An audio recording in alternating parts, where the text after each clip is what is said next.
चलो अवनी नवरात्रि की शॉपिंग कर आते हैं।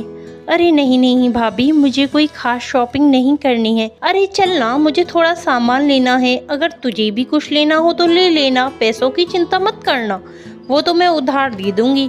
अरे नहीं भाभी, पूजा के सामान के लिए उधार नहीं लेनी चाहिए। और आपके देवर जी इतना तो कमाते ही हैं कि हम नवरात्रि अच्छे से मना सकें।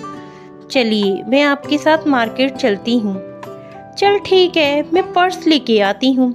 बड़ी आई नवरात्रि अच्छे से मनाने वाली।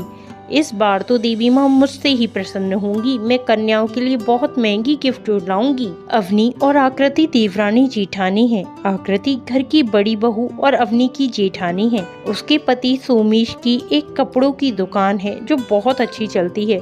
पैसों की भी कोई कमी नहीं है। इस बात का आकृति को घमंड भी है। इसके विपरीत अवनी का पति रमेश किराए का रिक्शा चलाता है और अवनी घर पे ही कपड़ों की सिलाई का थोड़ा बहुत काम करती है। वो दोनों मिलके घर खर्च चलाते हैं। देवरानी और जेठानी बाजार गईं। जेठानी ने फलाहार का बहुत सारा सामान खरीदा और बोली, अरे अवनी देख, मैंने तो व्रत में खाने के लिए चिप्स, पापड़, सिंघाड़े का आटा, कुटू का आटा, राजगिरी का आटा, फलहारी, नमक, मिर्च, नमकीन और भी बहुत कुछ खरीदा है। तुझे भी कुछ लेना हो तो ले ले। नहीं नहीं दीदी, मैं और ये इतना सब नहीं खाते हैं।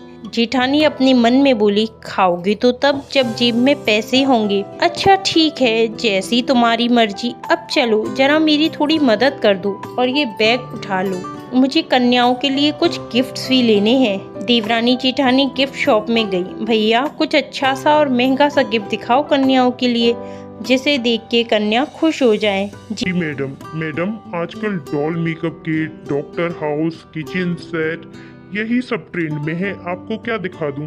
हाँ भैया, ये डॉल मेकअप किट दे दीजिए। कितने पैक कर दूं मैम? अरे भैया नवरात्रे हैं तो 9 गिफ्ट ही लूंगी ना, 9 गिफ्ट पैक कर दीजिए। Okay madam. नहीं, तुम्हें कुछ लेना हो तो ले लो। नहीं नहीं भाभी, मैं बाद में ले लूंगी। दोनों घर आ जाती हैं। चल अवनी, ये सारा सामान एक तरफ रख दे और एक अच्छी सी चाय बना दे। मैं बहुत थक गई हूँ। और सुन, किचन में जा ही रही है तो दिन के थोड़े से बर्तन भी होंगे, वो भी साफ कर देना। जी भाभी, मैं कर दूंगी। अक्सर आकृति अवनी से घर के काम करवाती थी और अवनी कुछ कह भी नहीं पाती थी क्योंकि आकृति रिश्ते में उसकी जेठानी थी। कुछ दिन बाद नवरात्रि का पर्व भी आ गया। दोनों ने अपने अपने घर में चौकी लगाई और पूजा की। अवनी जो भी बनाती उसका माता रानी को भोग लगाती और परिवार के साथ मिल बांट के खाती। जेठानी के घर में भी पकवान बनने लगे। ऐसे ही दुर्गाष्टमी का दिन आ गया। सुनो जी, कल कन्या पूजन है तो कुछ सामान ले आना, भोग बनाने के लिए और कन्याओं को देने के लिए। ठीक है अवनी, मैं ले आऊंगा। रमेश को पूरे दिन रिक्शा चलाने के बाद जो पैसे मिले उससे उसने कन्याओं के लिए नोटबुक और पेन खरीदे और भोग बनाने का सामान भी लिया।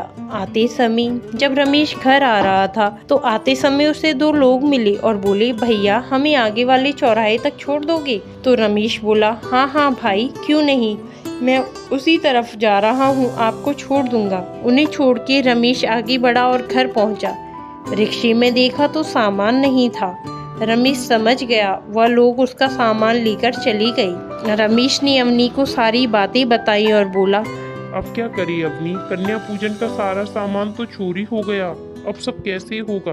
अवनी बोली, आप परेशान मत होइए, माता रानी सब संभाल लेंगी। अवनी ने घर खर्च से बचे पैसे निकाले और भोग बनाने का सामान ले आई।